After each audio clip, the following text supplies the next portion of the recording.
Ok, bonjour et bienvenue sur notre chaîne. Aujourd'hui dans cette vidéo, tu vas apprendre à appliquer le théorème de Thales. On commence donc rapidement avec l'exercice.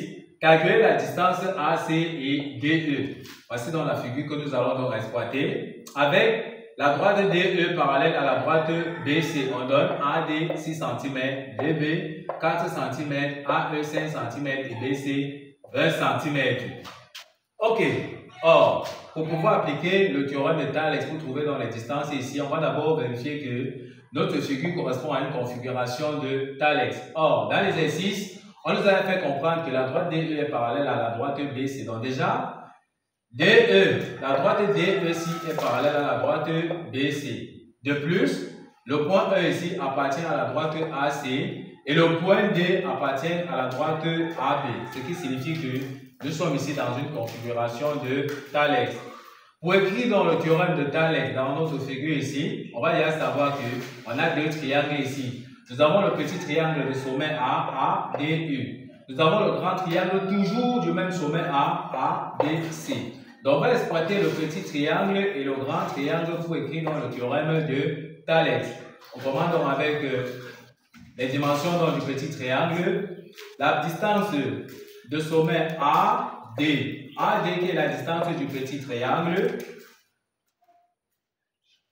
Donc AD qui est donc la distance du petit triangle sur AB qui est donc la distance du grand triangle sera donc égal à AE qui est donc la distance du petit triangle comme nous avons vu sur AC qui est donc la dimension du grand triangle que nous avons vu. Ceci sera donc égal à DE, qui est dans la dimension du petit triangle, sur BC, qui est dans la dimension du grand triangle.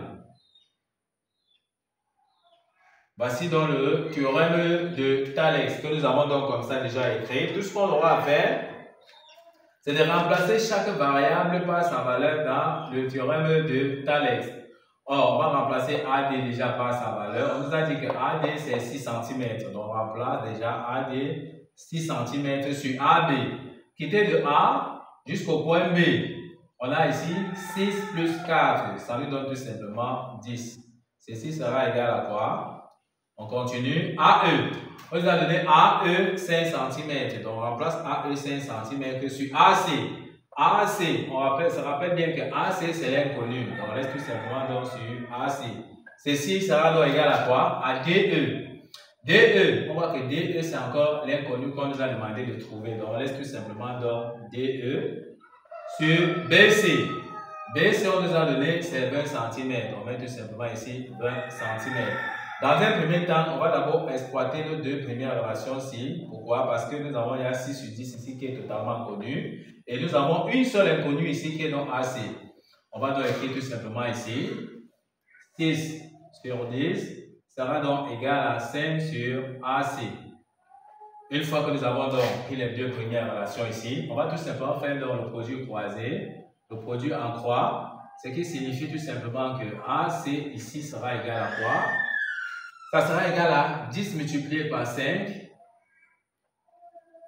divisé tout simplement donc par 6. En calculant, ça nous donne 10 multiplié par 5, ça nous donne 50, divisé par 6. Donc on aura 50 divisé par 6. En tapant sur la calculatrice, ça nous donne directement AC est égal à 8,33 cm. Donc voici la valeur de AC qui est 8,33 cm que nous avons déjà quitté du point A jusqu'au point C, c'est 8,33 cm. On va donc cette fois-ci trouver l'inconnu DE, puisqu'on nous a demandé de trouver AC et DE. Cette fois-ci, on va prendre 6 dixièmes avec DE sur 20, parce qu'on connaît 6 dixièmes entièrement ici. Et également, ici, il y a une seule inconnue qui est donc DE. Donc, on va prendre encore sa relation ici avec cette relation. En prenant, donc, on aura ici tout simplement 6 sur 10 également égale à DE sur 20. Ok, une fois que nous avons donc écrit comme ceci, on va encore faire le produit en croix, le produit croisé. Ce qui entraîne ici que DE, qui est dans l'inconnu, sera donc égal à quoi? Ça sera donc égal à 20 multiplié par 6. Donc, on aura ici 20 multiplié par 6 divisé par 10.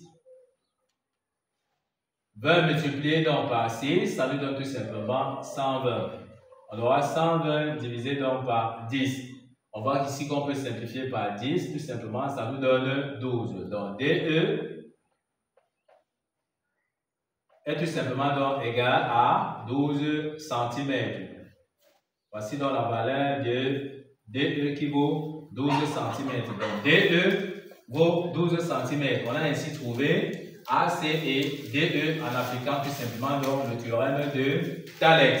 Nous sommes donc arrivés au terme de cette vidéo. Ne manquez pas de vous abonner à la chaîne, de liker la vidéo, de partager la vidéo aux proches et amis et d'activer la cloche de notification pour ne plus manquer nos prochaines vidéos. Sur ce, à bientôt.